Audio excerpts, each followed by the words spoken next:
어, 이 본문은 오병이어의 기적 후에 예수님이 제자들을 먼저 보내고 기도하러 가십니다.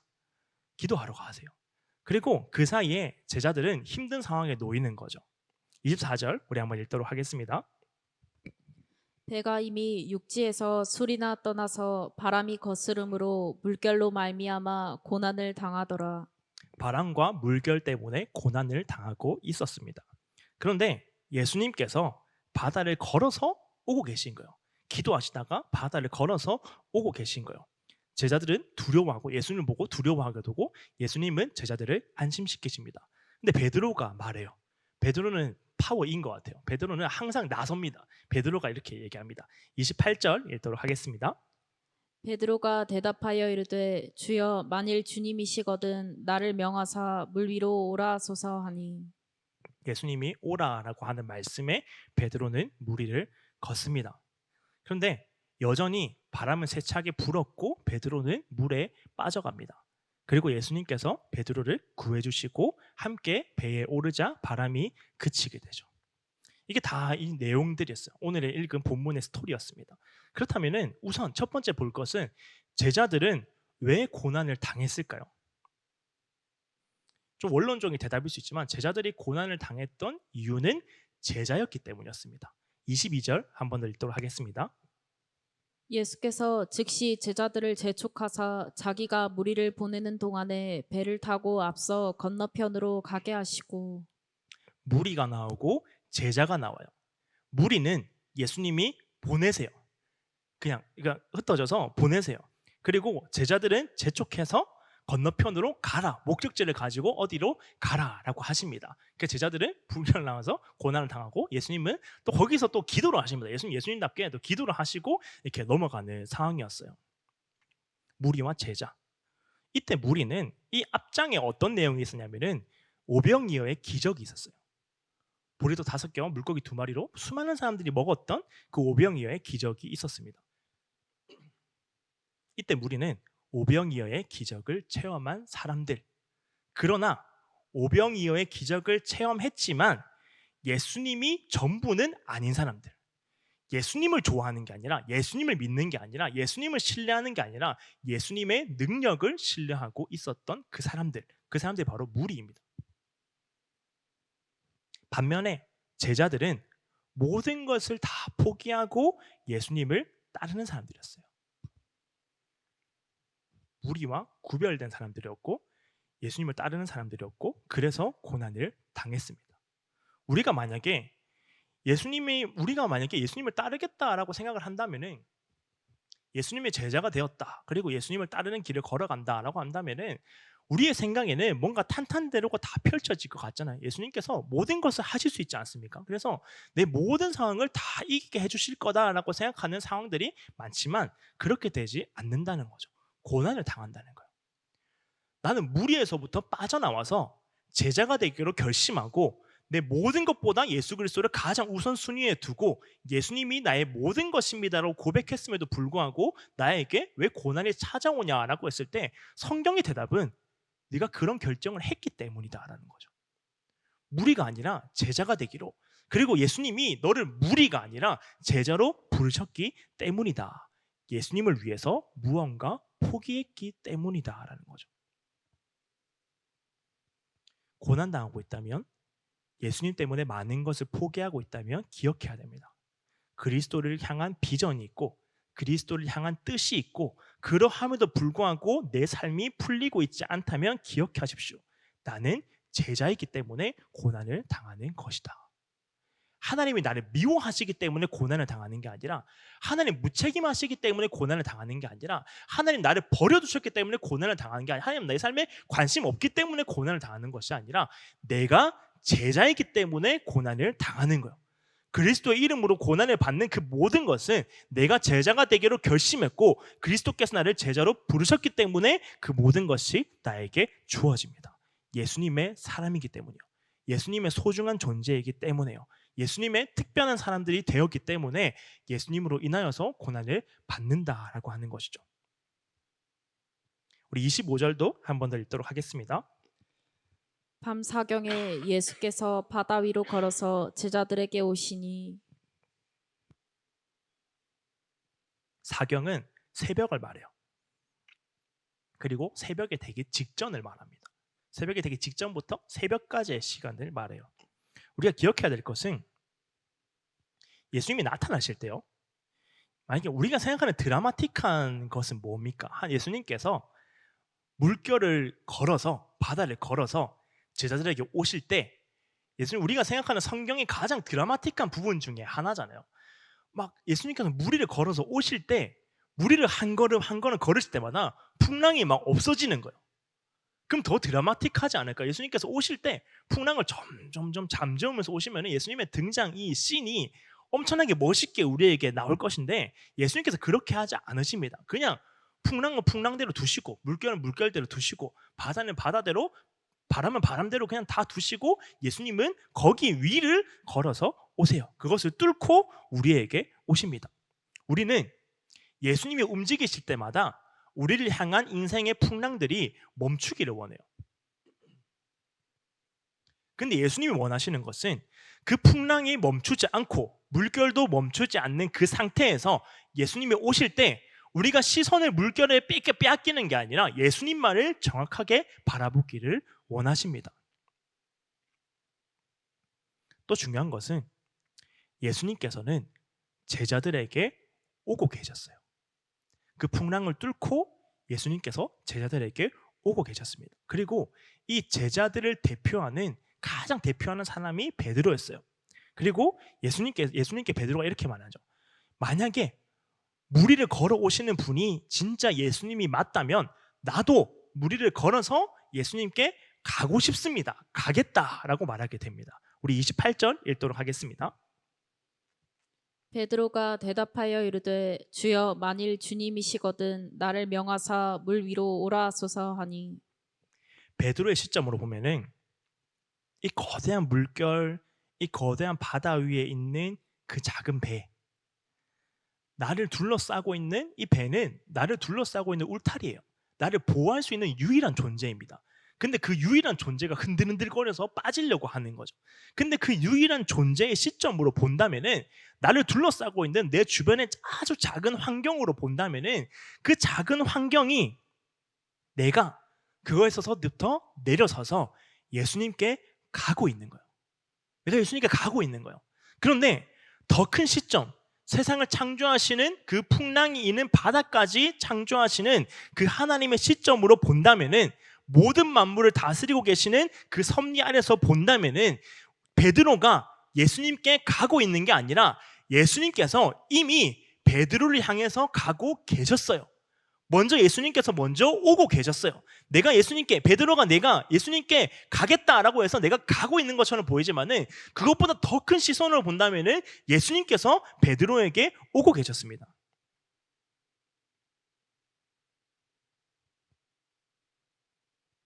우리는 계속해서 예수님께 가려고 해요. 가보려고 합니다. 잘 안 되는 거죠. 내 삶에 무언가를 가지고 예수님께 가보려고요. 예수님 만나보려고요. 내 삶에 예수님의 모든 것들을 적용해 보려고 해요. 잘 안 되는 거죠. 되지가 않는 거예요. 예수님의 능력, 예수님의 이름으로 살아보려고 하는데 그래서 그 이름으로 한 걸음 한 걸음 앞으로 나아가보려고 하는데 나가는 것처럼 보이지만은 가만히 서서 보면은 그냥 제자리 걸음, 아무것도 하지 못하고 그냥 멈춰 있는 자처럼 느껴집니다. 예수님께 가려고 하는 거죠.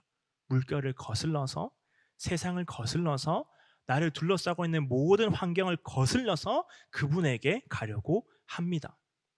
근데 더 정확한 것은 내가 그분에게 가려고 해도 내가 옮기는 그 걸음은 아주 작은 걸음들이에요. 움직이는 것도 아닙니다. 더 중요한 것은 내가 뭔가를 결심해서 예수님께 가는 게 아니라 그렇게 되는 게 아니라 예수님께서 예수님의 결심으로 예수님의 선택으로 우리가 둘러싸고 있는 그 배를 향하여서 우리를 향하여서 오셔야지만이 그 모든 게 끝난다는 거죠. 나를 마주하고 있는 나를 둘러싸고 있는 거대한 고난 위를 걸어서 예수님이 내게 오셔야 합니다. 우리의 기도가 바뀌어야 되는 거예요. 하나님, 내가 예수님께 가게 해주십시오. 내 모든 것을 의탁하여서 드려서 예수님께로 나아가게 해주십시오 라고 하는 게 아니라 예수님 나에게 와주십시오. 와주십시오가 돼야 되는 거예요. 그리고 심지어 베드로는 물결에 빠지고 있을 때에 예수님께서 손을 내밀어서 말씀하세요. 31절도 한번 읽도록 하겠습니다. 예수께서 즉시 손을 내밀어 그를 붙잡으시며 이르시되 믿음이 작은 자여 왜 의심하였느냐 하시고. 우리는 믿음이 작아요. 믿음이 작은 자여 라고 할 때에 우리가 생각하는 여러 가지 말들은 우리 믿음이 커야 된다. 우리 믿음이 강해져야 된다. 우리 믿음이 대단해져야 된다. 그래서 더 이상 믿음이 작은 자여가 되는 게 아니라 믿음이 큰 자여, 대단하다가 돼야 된다라고 우리는 생각하지만은 우리는 언제나 믿음이 작습니다. 상대적인 거예요. 하나님을 모실 때 항상 믿음이 작아요. 세상을 감당하지 못할 정도로 믿음이 작습니다. 아무것도 할 수 없는 믿음을 가지고 있어요. 예수님께서 손을 내미시고 믿음이 작은 자여라고 하실 때 우리가 첫 번째 해야 되는 것은 그것을 인정하는 거예요. 하나님 그렇습니다. 나는 믿음이 작은 자입니다. 하나님 이 모든 물결들 내가 거슬러 가게 해주십시오. 내가 그 위를 막 뛰어다니게 해주십시오. 그 위에 그냥 걷는 정도가 아니라 그 물결 위를 뛰어다니면서 그곳으로부터 자유하게 해주십시오가 아니라 우리가 정말 자유하고 싶다면 하나님 나는 믿음이 적으니 감당할 수가 없으니 내가 빠져가고 있을 때 그 빠져가고 있는 나에게 손을 내밀어서 이 믿음이 적은 자를 구원하여 주십시오. 즉시 손을 내밀어라고 말씀하세요. 예수 생각해보고 그냥 손을 내미는 게 아니라 즉시 내가 빠져서 주의 이름을 부르는 그 즉시 나를 구원해 주시는 거죠. 그리고 내가 그 물결 위를 막 걸어 다니는 게 아니라 예수님의 손을 붙잡고 예수님과 함께 걷는 겁니다. 함께 걷는다라고 하는 것을 동행이다라고 말해요. 동행하는 거예요. 그 가운데 하나님 나에게 믿음 주세요. 그래서 그것 가지고 내가 물결이 마음대로 뛰어다니면서 자유하게 해주십시오가 아니라 하나님 나는 믿음이 적으니 내 손을 붙잡아 주십시오. 그래서 나와 함께 예수님이 걸어가게 해주십시오. 동행하는 거예요. 그때 바람이 그칩니다. 32절 읽도록 하겠습니다. 배에 함께 오름에 바람이 그치는지라. 배가 있어요. 이 모든 바다에서 나를 보호해 줄 수 있는 가장 작은 울타리. 이거 없으면 내가 물에 빠져서 죽는 거야. 아무것도 할 수 없는 거야. 이 작은 울타리가 있어요. 근데 하나님은 그거 다 벗어 던져라 하지 않는 거죠. 하나님 그렇게 말씀하지 않으세요. 너를 보호하고 있는 그 작은 거 그거 신뢰하지 말고 그거 다 벗어 던지고 예수님께로 그냥 무리를 걸어서 오면은 그걸로 구원받는다라고 하시지 않습니다. 심지어 우리는 그것을 벗어버릴 능력도 없어요.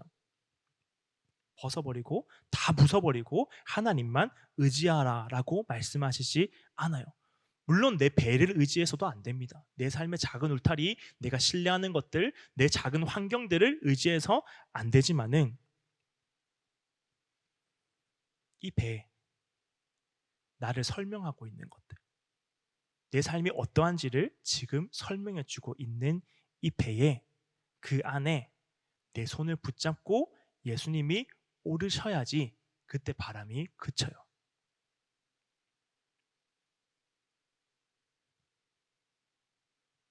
나는 설명하고 있는 이 작은 것들 그거 다 포기하고 다 벗어던지고 예수님만 따르는 게 아니라 그 설명하는 그 모든 것들 나를 설명하고 있는 그 모든 작은 것들 나를 보호해주고 내가 믿고 있고 내가 신뢰하고 있고 이거 없으면 못 산다고 생각하는 그 모든 것들을 예수님으로 설명되게 만드십시오. 베드로처럼 일단 거기서 내려오는 거예요. 내려와 보는 거예요. 내려와서 예수님을 향해서 가다가 빠져도 다시 예수님 손을 붙잡고 다시 거기로 올라가는 겁니다. 예수님으로 다시 시작하는 거예요. 내 주변에 있는 그 작은 환경들, 거기에서 예수님 믿고 일단 한번 내려와 보는 겁니다. 그거 한번 먼저 보는 거예요. 그거 신뢰하지 않고 하나님만 바라보고 한번 가보는 거예요. 그러면은 그거 하나님께서 이제 더 이상 인정하지 말라고 다 부숴버리는 게 아니라 거기로 다시 나 혼자 돌아가는 게 아니라 예수님의 손을 붙잡고 돌아가는 순간 풍랑이 멈춘다는 겁니다. 예수님으로 다시 시작하는 거예요. 예수님이 사용하시도록 그 자리를 내어드리는 거예요. 우리 33절도 읽도록 하겠습니다. 배에 있는 사람들이 예수께 절하며 이르되 진실로 하나님의 아들이로소이다 하더라. 경배하는 겁니다. 예수님을 높여드리는 거예요. 우리가 따라 살다 보면은 내 작은 배를 버려두고 예수님을 쫓아야 할 때가 있습니다. 근데 예수님께서 그 작은 배를 사용하실 때가 있어요. 나는 쓸데없다고 생각하죠. 풍랑에서 나를 보호하지도 못하는 배, 바람으로부터 나를 보호하지도 못하고 있는 그 배, 흔들흔들거리는 배, 언제 침몰할지 모르고 있는 그 배, 나는 아무것도 아니다라고 말하고 있는 그 배를 그냥 버려두는 게 아니라 예수님께서 사용하고 싶으실 때가 있어요. 그래서 사용하겠다라고 말씀하실 때가 있어요. 내가 거기 다시 너와 함께 오르겠다라고 하실 때가 있습니다. 내려오기는 힘들죠. 두렵고 막막합니다. 그거 내려놓고 밖으로 나오기가 두렵고 막막하고 못할 것 같아요. 그거 오면은 나는 그냥 빠져 죽을 것 같아요. 근데 먼저 내려오고 예수님 손을 붙잡고 다시 거기로 올라가십시오. 주도권을 예수님으로 완전히 옮긴 다음에 다시 거기로 올라가세요. 내 주인됨을 모두 예수님으로 바꾼 다음에 다시 거기로 올라가세요. 내가 원하는 것들, 내가 바라는 것들, 그것으로부터 완전히 자유하고 예수님만 바라보고 한번 나아가 본 다음에 예수님과 함께 거기에 오르면 그 배는 예수님의 소유가 돼서 예수님께서 원하시는 방법대로 그것을 다스리시는 겁니다. 예수님이 그 작은 배에 올라타야지 바람이 그쳐요. 우리 한번 기도할 때에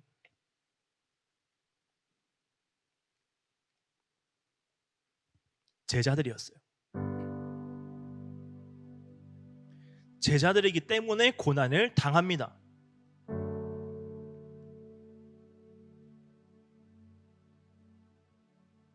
무리는 오병이어가 결론이에요. 오병이어가 끝이에요.